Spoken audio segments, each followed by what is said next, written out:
2026, Formula One cars might have to downshift on a straight at full speed just to keep the car from dying. And that is not a joke. That's what top drivers are worried about. The sport is about to go through its biggest change in decades. In 2014, F1 introduced the V6 turbo hybrid engines. Many fans hated them at first. They were quieter, more complex, and they started one of the most one-sided eras in F1 history, the Mercedes era. But they also pushed technology forward, and F1 is doing it all over again. Only this time, the changes are even bigger. The cars will be powered by 50% electricity. The battery will be just as important as the combustion engine. Overtaking won't be about a simple DRS button anymore. It will be about a high-speed chess match of energy use. This is more than just a new set of rules. It's a gamble. A high-stakes experiment to completely redefine what a Formula One car is. So what exactly is changing? Why is it so radical? And why are drivers like Max Verstappen actually concerned? Since 2014, F1 power units have been hybrids. They use a gas engine combined with two electric motor generators. The MGU-H, which recovers energy from braking, and the MGU-H, which recovers energy from the turbo's heat. But electricity has always been the extra power buddy. Right now, only 18%, about 160 horsepower, comes from the hybrid system. The gas engine provides over 800 horsepower, about 82%. The electric motor helps, but the gasoline engine does most of the work. If the battery system fails, a driver can still race. They can still battle for position. Look at Daniel Ricciardo at Monaco in 2018. His hybrid system partly failed early in the race. The man lost about 20% of his total power. On any other track, he would have been forced to retire. But with incredible driving and Monaco's tight corners, he held on and won. It was a heroic drive. In 2026, a drive like that will be impossible because the entire power dynamic is being flipped on its head. F1 is forcing a 50-50 split between the engine and the battery. Both parts of the power unit will have to deliver an equal amount of power. The numbers are shocking.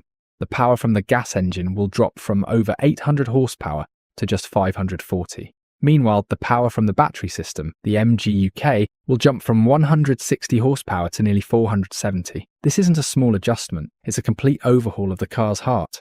Lose your battery in 2026 and you're finished. Half your power is gone in an instant. You wouldn't just be slow, you'd be a sitting duck. So why is the FIA doing this? Two big reasons. First, sustainability. F1 wants to be carbon neutral by 2030. They need to show the world they are serious about green technology. Second, relevance. The car industry is moving toward electric.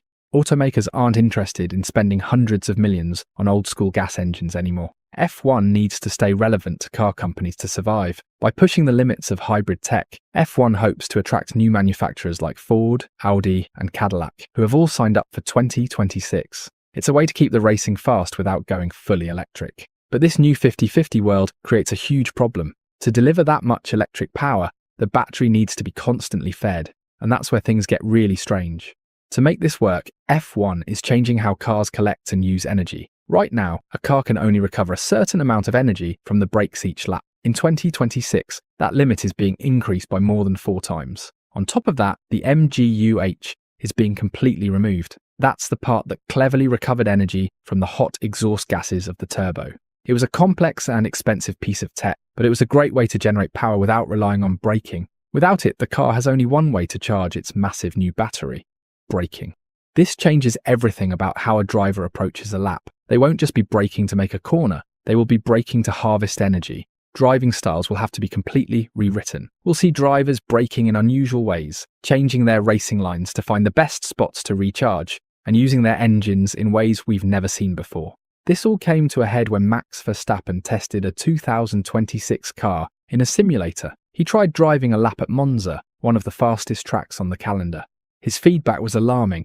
He said that to be fast, he had to go flat out on the straights, but then downshift while his foot was still to the floor. Think about that. Downshifting at full throttle. In the simulation, the battery drained so quickly on the long straights that the car couldn't hold its top speed. The fastest way to keep accelerating was to drop a gear to get the engine back into its power band. It's a move that goes against every instinct a racing driver has. It's the kind of thing that would cause massive damage to a real gearbox. Verstappen called it terrible.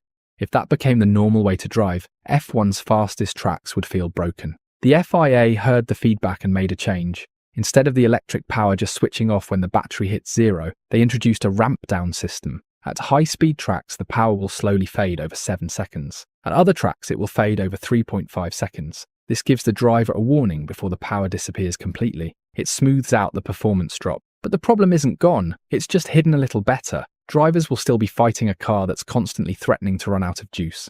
But what about overtaking? With all this focus on saving energy, will drivers even be able to race each other?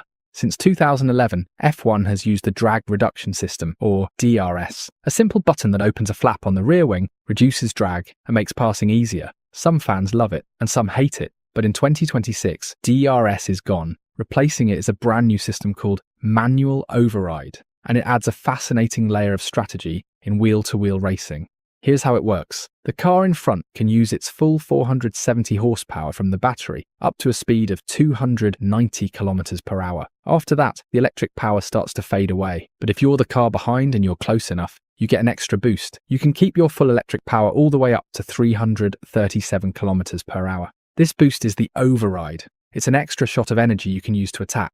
Unlike DRS, which you can only use in specific zones, you can use this override anywhere on the track. You could use it to launch an attack into turn 1, or you could save it to get a better exit out of a slow corner, or you could use it to defend.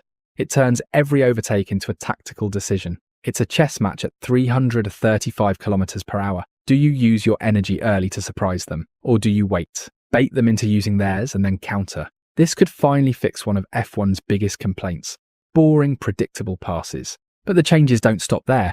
The way cars take corners will be different too. With the MGU-H gone, drivers and engineers will be searching for any way to get energy back into the battery. This has led to a very weird idea. As legendary car designer Adrian Newey pointed out, we might see drivers revving the engine hard in the middle of a slow corner, not to go faster, but to spin the engine and use it like a generator to charge the battery. Imagine a car screaming its engine through the slowest hairpin on the calendar, like at Monaco. It's a completely bizarre concept. We may see cars that sound louder in places where they used to be quiet. The entire rhythm of driving is about to change. Among all these huge power unit changes, one other thing's happening that could be even more important in the long run: fuel. In 2026, F1 will switch to 100% sustainable fuels. This fuel won't come from oil drilled out of the ground. It will be created in a lab from things like bio-waste, or by capturing carbon from the air. But why is this important? Because there are over 1 billion gas-powered cars on the road today. We can't replace them all with EVs overnight. If F1 can prove that these new synthetic fuels work, it could help create a cleaner alternative for everyone. It could change more than just racing. It could have a real impact on the world. Let's be realistic though. New engine rules always bring pain. In 2013, the last year of the old V8 engines, there were only 27 retirements from mechanical failures all season. In 2014, the first year of the hybrids, that number more than doubled to 54. Teams just hadn't figured out the new technology. The cars were incredibly unreliable. Expect the same thing in 2026, if not worse. The first few races could be a war of attrition. We'll see failures with battery cooling, with the new brake-by-wire systems, and with the software that ties it all together. Just finishing a race will be a victory for some teams. And that brings us to the biggest question: who will get it right? When the hybrid era started in 2014, Mercedes nailed the formula. They built a power unit that was so much better than everyone else's that they dominated the sport for years. It took rivals like Ferrari and Red Bull almost a decade to truly catch up. The same thing could happen in 2026. The team that finds the perfect balance between the engine, the battery, the aerodynamics, and the weight will have a massive advantage. The teams that get it wrong could find themselves stuck in the midfield for years to come. This isn't just an update, it's a total redefinition of Formula One. Electricity will be just as important as the gas engine. The future of Formula One will be won and lost with watts, not just horsepower. In 2026, the electrical battle begins. If you've enjoyed this journey, there's plenty more to come. This sport never stops evolving, and neither will our content. I'd appreciate it if you could subscribe. Thanks for watching.